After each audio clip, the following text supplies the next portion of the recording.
Yo, what is up, guys? It's your boy Badge Plug, and today we've got some very important things to discuss. But before we get into that, I'm doing a $50 giveaway. Y'all gotta follow me on Twitter. I'll have the link in the description. It is Badge Plug.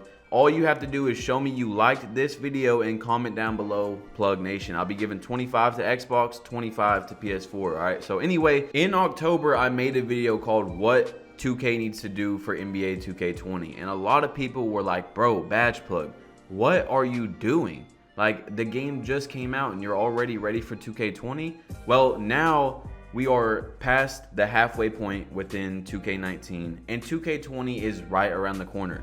Believe it or not, in 2 or 3 months we'll start getting information about 2K20, and so I figured, and you guys can help me also, you can comment down below, that I should tell you something that's been on my mind for a while. So every now and then I get this really good idea that 2K20 should have. Now, some of these ideas are a lot more easy than the other ones. Some of them are pretty, like, unique.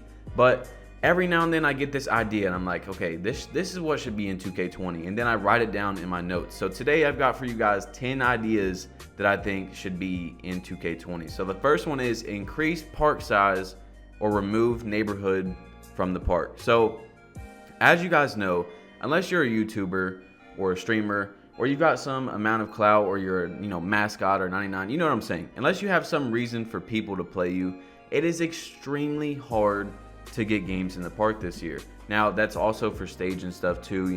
I've played everywhere. You guys know I've played on multiple accounts, 99 accounts. I've played on other subs accounts, stretch bigs.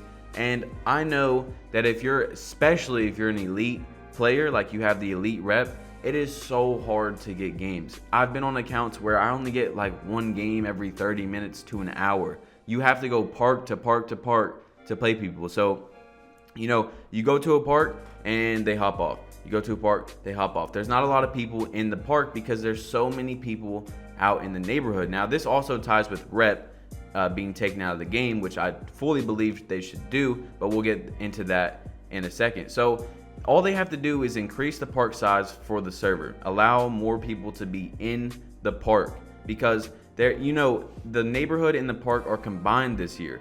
So people, there's people in swags, there's people in the NBA store, there's people in the freaking gym facility, there's people everywhere throughout the park. And what that does is it makes it to where there's not really people in the park as to there is outside the park. All right, so that's something that definitely has to be fixed. That's something that the majority of 2K players have experienced, especially people that are high repped in 2K. Now, the next thing is we want mascots with the height fixed. Now, I put this in all caps. I don't even know why I was so mad when I wrote this, because I don't even have a mascot. But I've played on mascot accounts and it's terrible. It's literally awful. You're wasting your money by buying a mascot. And I said, if anything, a mascot should make your player better, not worse, because all these YouTubers are hitting 98 overall, 99 overall. And since the very first person to get mascots, JFox, they have all noticed that once you have a mascot, it looks tall, it looks cool, but once you get on the court, it makes you like 6'4", 6'3", and if you're a center, if you're any taller than 6'4", it makes you at a disadvantage. You should never, ever pay, what is it, like $60, $70 of VC just to be at a disadvantage? If anything, you should be at an advantage, or at least, a even ground. It's not fair that. Why would 2K put mascots back in the game and make it to where you have a extreme disadvantage when you're on the court? You know what I'm saying? But anyway, the next one is give playmakers more stamina. Big men are too overpowered. Now, anyone who's a big man right now is sitting there typing, oh my God, Badge Plug, dude, what are you talking about? This is what playmakers can do. And calm down, okay? Calm down. Anyone who has played from a guard to a center knows that big men are way too unbalanced in this game.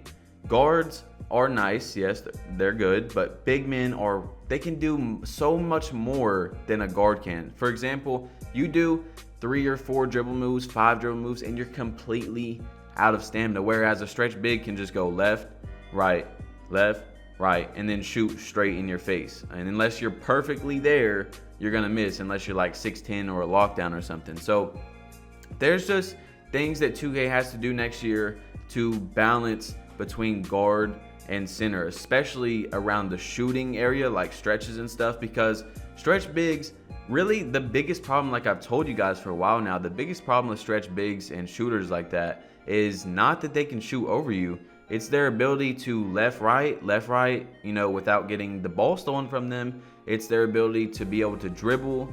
You know, stretch bigs in real life, almost every single stretch big in NBA history is a spot up shooter. No stretch big is in 2K is in real life is going down the court and freaking behind, through the legs, behind the back, through the legs, behind the back. You know, crazy stuff like that. Stretch bigs never do that in NBA history. So the next one, you guys are really you probably never even thought about this, but once I say it, you're gonna be like, wow, that's a good idea. So I think that every court should have 2 squad spots per court. Every single court should have 2 squad spots, because you go to a court and people hop on the squad. Okay, then you have a 60 overall brown shirt on one side, and then you have a 75 overall on the other, and neither of them want to play with each other. So guess what? You and your boy cannot hop on the spot, or, you know, even on the 3s court, you and your squad cannot hop on because one person is on each side, or 2 people, you know what I'm saying? And that really messes up the flow. It'd be so much easier if there was just 2 squad spots on each court. And that's something that I think 2K could do very easily. 2K, I really hope that I know 2K watches my videos, because you guys know that 2K watches my videos. You know why. But anyway, I really hope that they're listening to that, because that's a really important one. It seems very small, but it's something that would just alleviate a lot of, you know, problems with the game. But anyway, the next one is return buying badges with VC. And I said more money for 2K, less stress for us. Nobody wants to play my career, bro. Like, literally, people that complained when the badge glitch came out and was like, oh, badge plug, you broke the game, oh my gosh. No, literally, the badge glitch was just saying, hey, you don't want to play my career? Here's your badges. Like, no one wants to sit there and play against a bunch of AIs for 12 hours to get limitless range Hall of Fame and get difficult shots silver. Like, it's stuff that is really simple, 2K. Y'all could make a lot more money. And this is one that I really think 2K will go back to, because when money is involved, 2K, they got their ears open, you know? So the next one is have a record like normal. By the way, I love this idea, guys. I love this idea. Have a record like normal, then a record for your specific build, then a record for who you're playing with, like a crew. But if you play 2s, have a duo record with one specific person.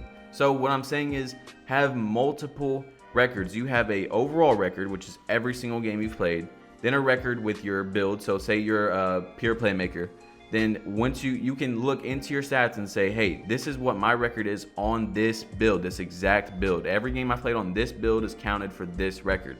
Then when you hop on the 2s court, say you hop on and you and your friend call yourself the duo. You know, a lot of people call themselves the duo or the crew, or you know what I'm saying? People like Power and Grinding, they call themselves the duo. So that would be really cool if there was a duo record, like you have an individual record with each person that you play with. And I think that would be awesome, because it's kind of like the crew. You guys know how there's a crew this year. You can, you know, get your thing together. You got your shirt, you got your record, but with every single person you want to play with, you have an individual record. Now, I don't know if 2K would be able to handle that, but that would be awesome. Now, the next one is it doesn't really pertain to almost anyone because it's so rare, but if you win jackpot, you should get clothes or something. So I think if you win jackpot, you should get like clothes and stuff too. That way, when you walk around the park, everyone knows you won the jackpot. You know, you have an extremely rare my player, and that would just be really cool, because most people that win jackpot are just random people that are playing in the stage, and the only time you know who won the jackpot is when they just won it and they're the last people to win it. So give them some clothes, or give them a banner or something, you know, like Court Conqueror. Give them a banner like that. But so the next one is takeover not as overpowered. most of you can agree that takeover is extremely overpowered. Not on every single build, especially playmakers this year, because literally all you have to do is put your hands up in it, and literally it's a 99% chance that you can't get cracked. You can't get broken. Sometimes you can get little ankle breaker animations, but it's almost impossible to put someone on the floor if they're holding their hands up. But anyway, takeover, not as overpowered. You guys know exactly what I'm talking about. Post scorers, freaking, you know, when they do the post spin technician, they just throw dude off, or they do a drop step and they literally push you back, they punch you and then they dunk on you.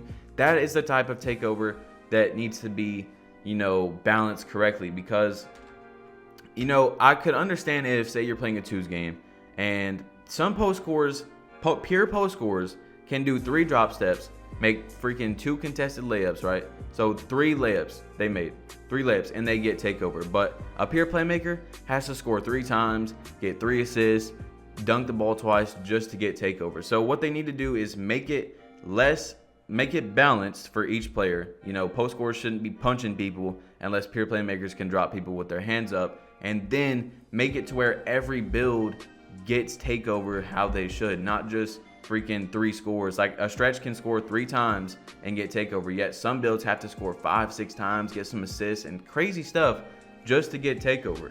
But the next one is no stretch primary unless the player can only be a low overall. Any stretch big in NBA history that is purely a shooter, they are pure shooters, they are not the most skilled players. I can't really think of anyone at all, to be honest, that is a pure shooter that's a power forward or a center and is that skilled, like over like a 75 or an 80 overall in 2K terms. But so the next one is, and I know you stretch bigs are not going to agree with that because you don't want to see your build, you know, not be as good, but hey, stretch shot creator, you ever seen Duke Dennis? That build's godly. That build's insane. So I'm not specifically saying pat stretches, I'm just saying that if you're a pure shooter, you should basically be a spot up. But anyway, the next one is make a creator code for streamers and YouTubers. So if there's not a BC glitch next year, that would be really cool if there was a creator code, because obviously if there's a creator code, I'm not going to be sitting there and being like, yo guys, go type in badge plug in the BC shop and, you know, use my creator code, because you guys know I've promoted the BC glitch and I've gave you guys free VC for months now. So I wouldn't be doing that. But if there's not a VC glitch next year, then that would be really cool to have a creator code, just to give back to some of the creators that literally keep this game alive, like make so much money for 2K, and it's almost like they never even acknowledge it, basically, except for like community day, which is still them just inviting you out to promote their game. But yeah, so that's what I've got. That's my 10. What I have is called crazy ideas for NBA 2K20. Some of them are a little bit less crazy than the others,